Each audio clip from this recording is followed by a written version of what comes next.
happy to be here with all of you. Oh, I have a question. I apologize for making it sound like I don't know, but I don't. I would like to ask my grandmother, Flordemayo, why do they the Mayan revere the crystal skull? Thank you so much for asking that question. The Mayan people had 52 crystal skulls that were carved by our ancestors. And these crystal skulls are no longer with the Mayan people. The Mayan people go from the tip of the Yucatan all the way down into Nicaragua.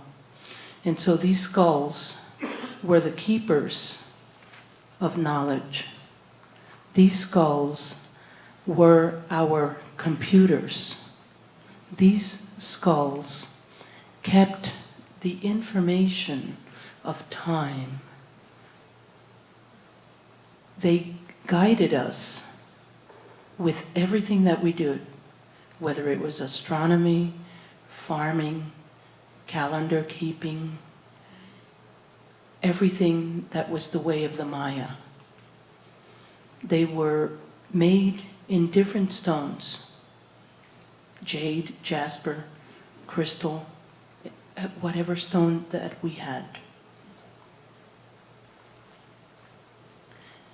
And they represent the mind and the intelligence of humans, the skull. That's the significance of it. And because the mind is so important, the way that they carved it was the skull. And also, the skull is also a day lord, which means that every 20 days, the Lord Keme, it is what we call, the skull we call the Lord Keme. And the Lord Keme is also like androgynous, it's male and female. Okay? And the Lord Keme is always in the West. And what it represents is that it brings humanity. And when I talk about humanity, I'm talking about the Mayan people, because this is the way that we're thinking about. You see, the Maya feel that they're like in their own separate little world. They have their own astronomy, they have their own language, they have their own religion, they have their own way of being, the way of writing. And so, when they talk about themselves, the Maya, they talk only about, that nation. They're not talking about other nations of people. They, at the time, they felt that they were the only nation there. So, Lord Keme, his energy, so let's say, for example, that we were doing ceremony, okay? We look towards the west, okay, to invoke the spirit of Lord Keme. Okay. And Lord Keme also represents bringing us humanity on a daily basis. As the sun goes down, it brings us, as the sun comes up, from the cycle of daylight and nighttime.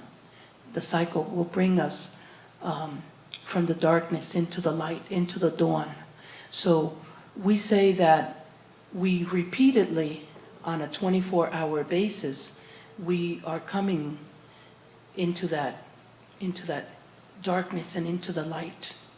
And so we are always looking forward to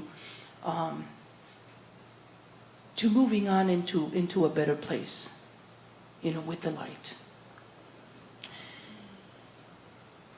And for me, personally, for myself, I have seen the skulls materialize from different dimensions and spoken to me and spoke to me about my people, spoke to me about the medicine. And so all I can do is make myself available when the old ancient skulls come together because none of the Maya have them. We don't have any of the skulls. All of the skulls have been taken out of the country at different times, and they're in different parts of the world. And so if I'm invited and if I'm called, it is my honor for me to do the prayer and to do the ceremony. And what we say is that we feed the spirit of our ancestors. This is how we say it. And so there's a great respect for me with the skulls, and a great honor, of course, when I'm called.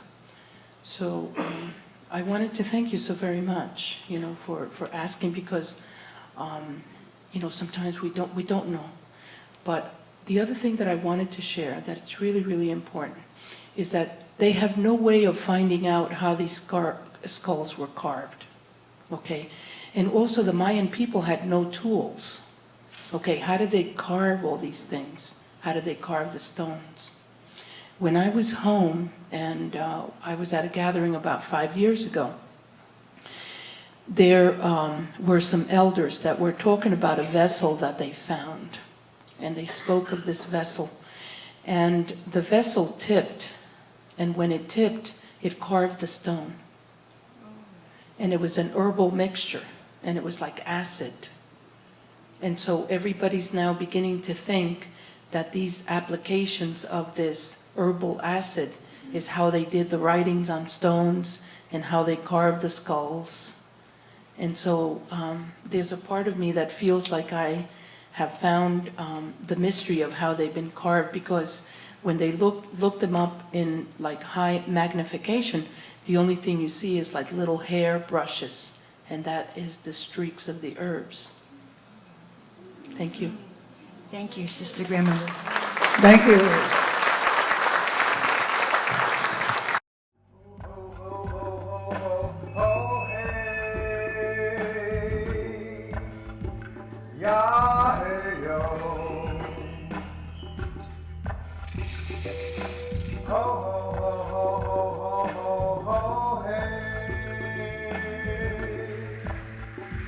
Yeah.